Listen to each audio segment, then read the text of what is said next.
Welcome back to this third and final video on group discussion. In this, you will watch rest of the demonstration and then I will conclude bringing up important learnings. So I think while we are too eager to have a captive model, we are ignoring the risks. If you want to terminate and we want to move away, we are actually taking a huge liability on the Paris company. Why are we really and at the same time we are underestimating how our success, underestimating the JPP support and us going from 34 to 76 in the 3 years model. How easy is that? One With the thought quality of people that we want. one thought I have is that maybe we do not have solution happening right this year. Yeah. Let us lay out a plan over 3 year where we think about we do some alternate arrangement while keeping JPP with us. So two things would happen. One is JPP would soften down, looking at we are making some alternate arrangement. They would start showing more flexibility. While our alternate arrangement also, if it comes up in the parallel mode in 3 years, we'll be at a mode where automatically JPP can be lowered down as a dependency. So either way, around 2 year, we'll figure out either they start aligning more, they continue to be our partner, or we ourselves start building on our So strength. I think more and more I hear your thoughts. I feel that everybody is interested in getting rid of JPP and having our own captive. But which in my mind, in the current context, we have a problem that we have to get things moving. I think we are trying to look for a win-lose proposition that JPP loses and we win. Can't we think about a creative solution where we can have a win-win proposition? Right? Can JPP also win by becoming more accountable, by addressing our concerns? I know we have tried to talk to them in terms of spreadsheet, in terms of numbers, but we have to talk to them with some different design ideas, right? I mean, how do we design the relationship that they become more accountable? And if you allow me, I would like to put forward 2 or 3 ideas. Just allow me to basically go through those ideas. And number one, like I mentioned, we are having this attrition because of the low wages. Let's accept it. Mhm. How can JPP address that? One option is they become transparent. They ask us for certain commitment of the number of people we would like to have on the team, so their bottom line, or at least their top line, is not impacted. And at the overall engagement has certain value that they have attached to it, that is still protected. Number two is so that our billing model can change. Number two is we see that people, when they propose that we don't want to retain a person who is basically left, we can provide a replacement. We have a certain training investment in that. Maybe are they willing to pick up that training cost? That has to be again recurred on the new employee or the replacement. We can also think about that. Can we have a hybrid model? Have the C category people who are the most experienced senior people being our internal employees working alongside JPP, and JPP also gets support. Their risks also managed by having our own people there. I like that idea. Right? And that way they can actually, as a team, become more successful and they also become profitable. Why don't we basically talk to JPP in the language that you become profitable, you become more successful, you are having these contract issues with us. Nobody wants to be on the table discussing contracts every year, every 3 years, right? Then other thing is that can we also talk to JPP about profit sharing? We see a promise in the India and Singapore market. Can we try to allow them to participate in that profit? Can they also take some, share of the pie? And then basically by design think about our interest. Right now they have a huge margin they only care about.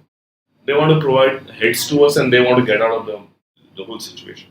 How can we allow them to? 3 years, we can't have the reach of how do they manage their own operations, their house.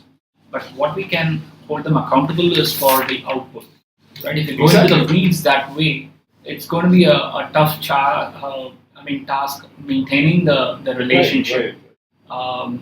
The C category looks to be promising because it's years of experience, 10 years and above. Right. While we feel like the churn that happens in terms of the A and B category of employees, yes, we want somebody to kind of manage our worries. I think the problem is But in I the think I think one of the ideas I can offer for the A category employees, because A is going to be the really, I think the maximum attrition will be seen in that category, considering that people in that zone are the fastest to Yeah, switch that's and a good move point. jobs. Exactly. So, for every, say, X number of employees that we have, a fixed ratio of that, can we have a buffer of 4 people who are always kept as standby? That's a good And idea. at a time, even when they are there, so when someone leaves, you employ a fresh person, but that buffer person gets that job, That's what we had expected JPP Actually, to do. if No, you no, really it should look be at an numbers, enforceable part of the contract. But the impact of that A Right. category also is going to be not as much as that of the. I see the risk is actually at B category. If you really see the way JPP is increasing salary between A to B, it is 10%, while in the market they are increasing by 25%. So actually they need to correct more on their salary wages for the B category people. So I believe the retention issue is around B category people. Right. That must be causing us the problem. But just wanted Because- to bring the light back to the strategic so that we are not caught up with the Yeah. execution level problems.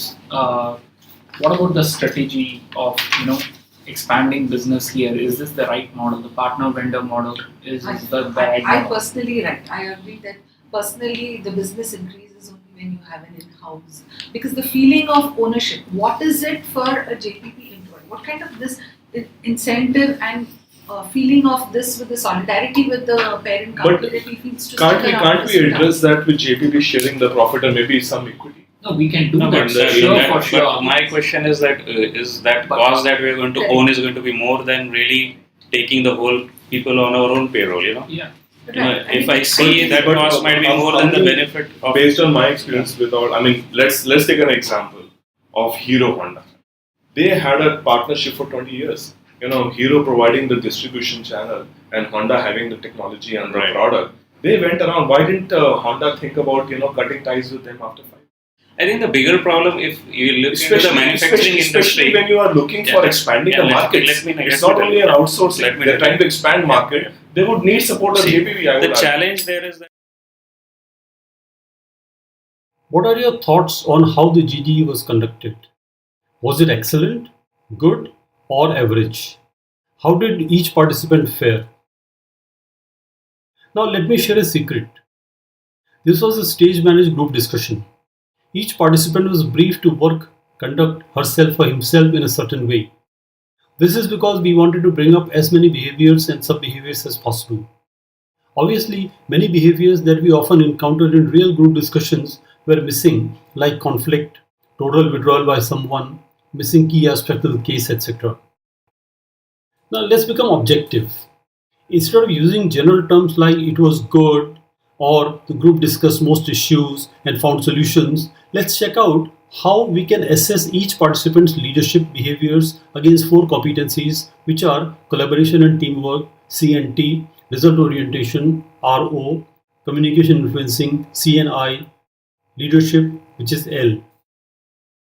I will run through following slides where I have given my rating to various participants on different competencies. Glance for a minute on these slides. You will need to go through them in detail later on to acquire good understanding and learning.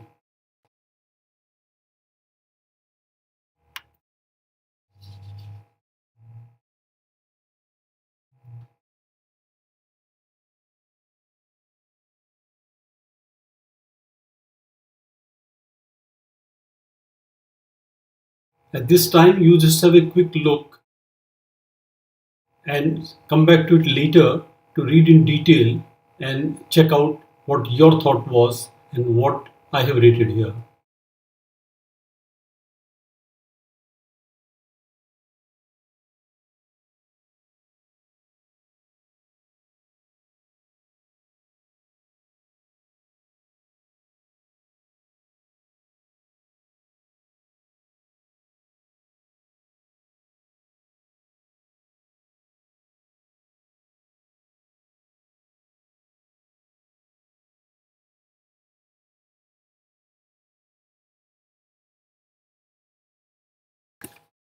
So that was a lot of data, a lot of assessment, a lot of thoughts. How did you find it? And how did it stack up with your earlier impression or earlier thoughts about a group discussion and how they're assessed. You are now somewhat clearer on what a group discussion is and what is the assessment method. Those of you who get an opportunity to participate in a group discussion, say 8-10 times, each time in a new business context, and somebody observing your conduct and behavior, you'll acquire the ability to excel in group discussions. The mantra here is practice, practice, and practice. We train you in group discussions with actual practice sessions. Well, that brings us to the close of group discussion video. Watch our videos on behavioral event interview, case analysis and presentation, one-on-one role play, in-tray exercise, group simulation, and more. For any queries and clarifications, please write to the email address given here. And we'll welcome your feedback on in what way we can make these videos and these training sessions more effective and better for you. Happy learning.